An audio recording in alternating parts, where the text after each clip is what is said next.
We might as well start with talking about what we're doing here with the C300 and C500 camera. We know this camera is so popular, so we spent some time really doing some nice things for this camera.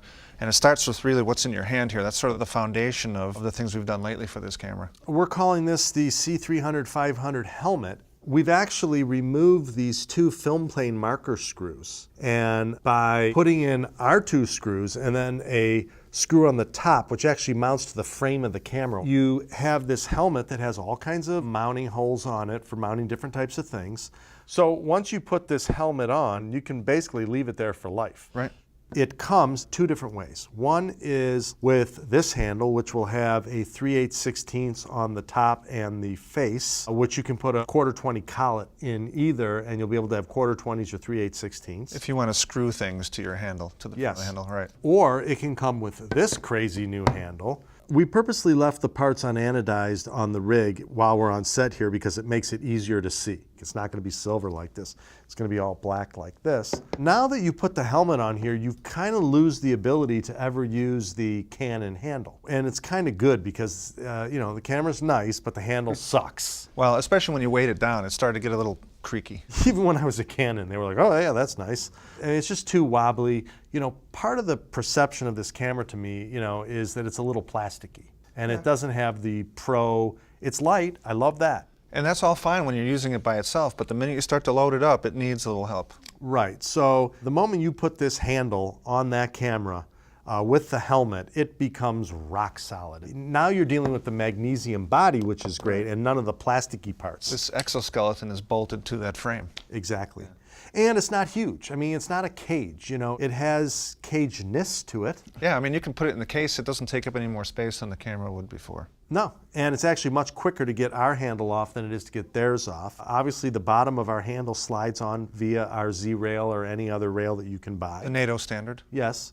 But this top, this is a whole new enchilada here. I mean, the thing that you and I can't stand is that you basically have a photo company here that is bringing some photo elements to the film world, and we're not really thrilled with them. Well, the cold shoe method is always a little sketchy, especially when you're starting to really load some weight on it, other than the old-fashioned flashes. Exactly. But even those ended up twisting a little bit from that, what do you call that, the dial? Tie down. Yeah, the dial tie down, which was never really that solid, right.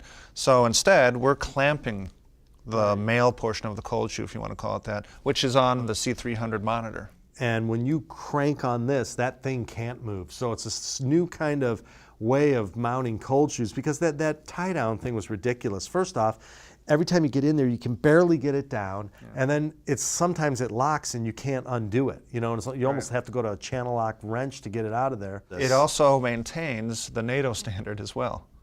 Right, so you could actually stick a rail in here if you wanted to. And another thing that we did that I really like about this is that not only can you slide devices in this way, you can also slide them down, and the same locking mechanism locks it. And yesterday I had two things in here. I had a ball joint and I had this monitor. So there is a 1/4-20 on the side. Oh, right. For mounting something as well. Yeah, and one other feature that's really nice that we've never really talked about is that there's a screw right here, and when you loosen that screw, you can actually rotate the direction of where this would attach to the rails. So now you can use it on rails this way or this way, depending on which direction you have rails on your devices. Right, because this is not just a C300 handle. This can be used on any of these cameras, and if you put it on a red camera, your rail will be the other direction. Right. And so you'll need to rotate that. And this will be sold separately. So you can buy the 3/8/16 one, or you can buy the cold shoe clamping one. That's one item. You can also buy them as a kit with the C300-500 helmet. After we did that, we thought, okay, we want to make a Z-Finder. Everybody's saying, where's your Z-Finder? Right. We're calling this the C300-500 Z-Finder. This is a prototype version of it. One of the things I really like about this Z-Finder is the way that you can just pop it off in a 1-second operation. Other ones I've seen are screwed to this thing, and there's all kinds of, you know, belts and stuff to get it off. And the reason you want to get this off is because there are times when you're going to want to move this unit back to that handle and start using the monitor. So, you know, but the idea here was to make it really inexpensive, especially compared to what else is out there. And, you know, again, it's our motto, light and fast.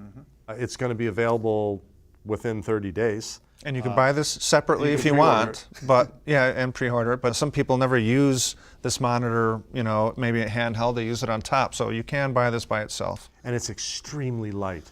There was a competitive type of Z-Finder on the market, and it weighs like 2.5 times the weight of this. This is like, you know, ounces. And not only that, it was cumbersome and difficult to mount on there. This is fast and easy. This is wonderful, man. You just slide it up on there and push that lever, and boom, it can go into your case in seconds. So once we have this on here and use it in this sort of position, everybody was complaining that the monitor would get pushed forward. So we created this little part here. Now you can't bend it forward anymore. And that will come with the C300 Z-Finder.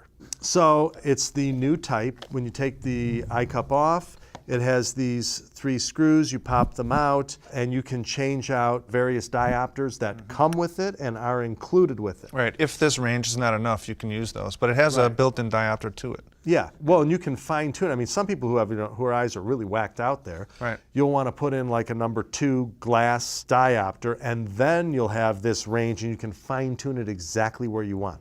If you're young, don't call us. If you turn this both ways and it does nothing, that means you have perfect vision. So your eyes are adapting. Let's not forget to mention that these diopters will have our patented anti-fog formula on The them. new anti-fog formula. The new version. The new one is way better than the old one, because the new one you can rub till your heart's content and you won't take the fog filter off. And we've made an improvement here with this cap on the top that protects the screen from burns, and it's a nice aluminum one now, which I really like, which means it leaves the eye cup completely open, and it's much easier to install the eye cup now. And reorient the eye cup if you're a left-eyed guy. Exactly. There's 2 ways you can get the Z-Finder. You can buy the Z-Finder as itself, or you can buy the Z-Finder with the entire mounting kit. We had to make a decision early on as to what was the best position to use the optical unit from Canon. Since we're in a recoil configuration, which everybody should know about that we're touting right now, you got to have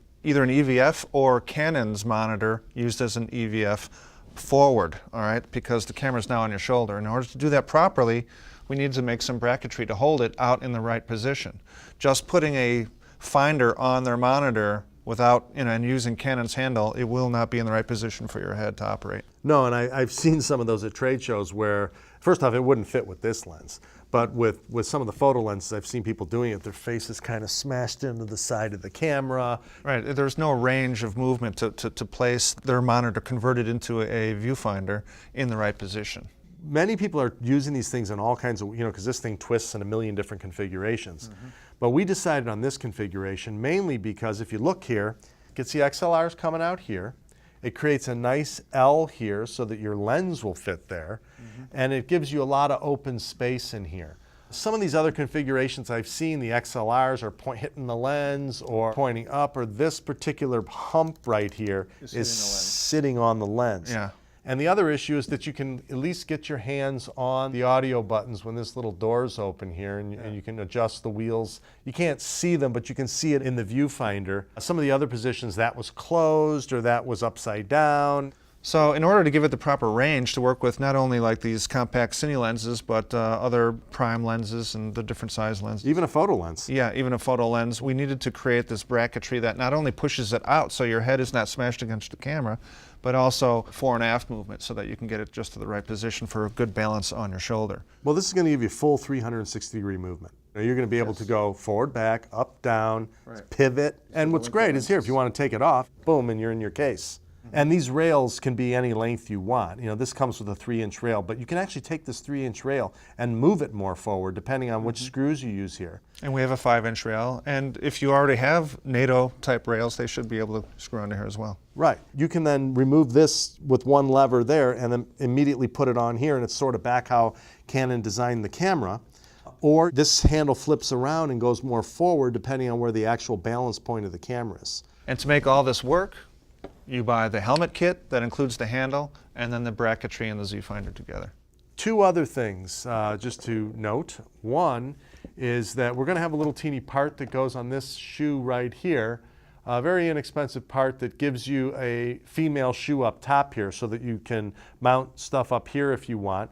And then Jens, you figured something out really cool with that mic. Now that we've tilted the monitor module forward like that, the mic holder is now facing down. But most people out there in a production company will probably have a mic stand or something like that. I just took ours off the end and stuck it in there and clamped it down, and now I've just 90-degreed this thing. We were thinking about making all these parts to rotate it and whatnot. Yeah, there's plenty of these out there in the world. Oh, you can go on eBay and get it for $5. It's nothing. So there's one other issue that I want to talk about, and that is this cable, which is kind of another little problem in this setup. Personally, I'd like to move this monitor out farther. If you want a shorter rig and you're not using this battery power to power anything on here, you won't have that as counterbalance, and you will want to slide this forward and the camera back farther on your shoulder, and that's when you'll need the extension that Canon makes. You might like it anyway for other purposes. I love it. I wish it would come with it all the time. Right. The cable you can get from Canon, I don't know if you can install it yourself, but you can send it to Canon, and it's under $500 for the 2 cables installed. So this is it. This is all of our new products we have for the C300, 500, and I'm really proud of these. I think they're going to work great. I was not into this concept of using this optical unit, but when we first got that Z-Finder and I looked in there, I was like, oh my God, that has a really high quality picture. I mean, a lot of people are asking for it, so here it is.